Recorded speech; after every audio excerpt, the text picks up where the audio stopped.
दोस्तों, अमेरिका एक capitalist country है। कैपिटलिस्ट कंट्री का मतलब होता है कि इकोनॉमी में लिबरलाइजेशन है, यानी कि प्राइवेट ओनरशिप है। इसका मतलब है कि यहाँ पर बड़े बड़े उद्योगपति और बिलियनियर्स होंगे। अगर आप वर्ल्ड वॉर 2 के बाद से ग्लोबल वर्ल्ड पॉलिटिक्स को देखेंगे तो आप ये समझ जाएंगे कि कैसे अमेरिका ने खुद को एक सुपर पावर के रूप में बनाए रखा है। चाहे हम कोल्ड वॉर का एग्जांपल लें या फिर मिडिल ईस्ट में ऑयल प्रोड्यूसिंग नेशंस का, अमेरिका का सिर्फ एक ही गोल है, ग्लोबल डोमिनेंस या सुपर पावर।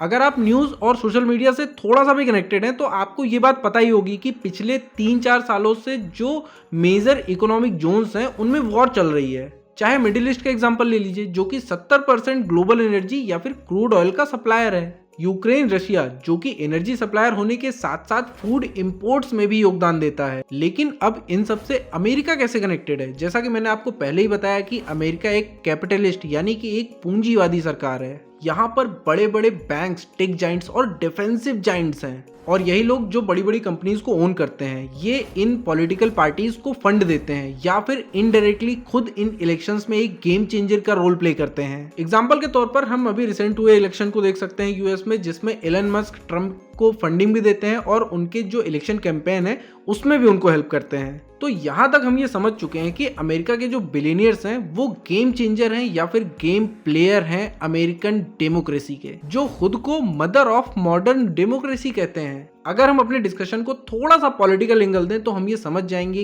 कि यूएस में डेमोक्रेसी नहीं बल्कि एक अनार्कियन सिस्टम वर्क कर रहा है। लेकिन हम अभी इलेक्शंस और न्यू ग्लोबल ऑर्डर की तरफ चलेंगे। अब यूएसए में ट्रम्प की सरकार बन चुकी है और ट्रम्प ने जो भी इलेक्शंस में अपने वादे किए थे लोगों से, उन्हें पूरा करना शुरू कर दिया है। आइए समझते हैं अमेरिका फर्स्ट और क्रिएशन ऑफ न्यू ग्लोबलाइजेशन, जो कि बनने वाला है। Major tariff and trade war. Trump ने आते से ही टैरिफ और डॉलर बेस्ड इकोनॉमी पर डिसीजंस लेना शुरू कर दिया है। जैसे कि आते से ही मैक्सिको और कनाडा पर टैरिफ बढ़ा दिए, चाइनीज इंपोर्ट्स पर टैरिफ बढ़ा दिया। इसके जवाब में चाइना ने भी अमेरिकन इंपोर्ट्स पर 15% टैरिफ बढ़ाने के लिए कहा है। अब इसी तरीके से एक टैरिफ गेम शुरू होगा और फिर ग्लोबल ट्रेड वॉर शुरू हो जाएगा। जिन कंट्रीज पर टैरिफ लगेगी वो नए ऑप्शंस को ढूंढेंगी, और ये भी हो सकता है कि अमेरिका, जिसने ये टैरिफ गेम शुरू किया है, वो खुद ही अपने गेम में फंस जाए। इसको ऐसे समझते हैं कि मान लीजिए अमेरिका ने जैसे मैक्सिको, कनाडा और चाइना पर टैरिफ इंपोज कर दिया है, तो बदले में चाइना ने भी अमेरिका के इंपोर्ट्स पर टैरिफ बढ़ा दिए हैं। कहने का मतलब ये है कि अगर आप हम पर टैरिफ लगाएंगे तो हम भी आप पर टैरिफ लगाएंगे। इससे होगा ये कि अमेरिका की जो सप्लाई है, इकोनॉमिक सप्लाई है, उसमें कमी आएगी और वहां पर इन्फ्लेशन बढ़ेगा और इकोनॉमिक क्राइसिस क्रिएट होगी। वहीं जिन कंट्रीज पर अमेरिका ने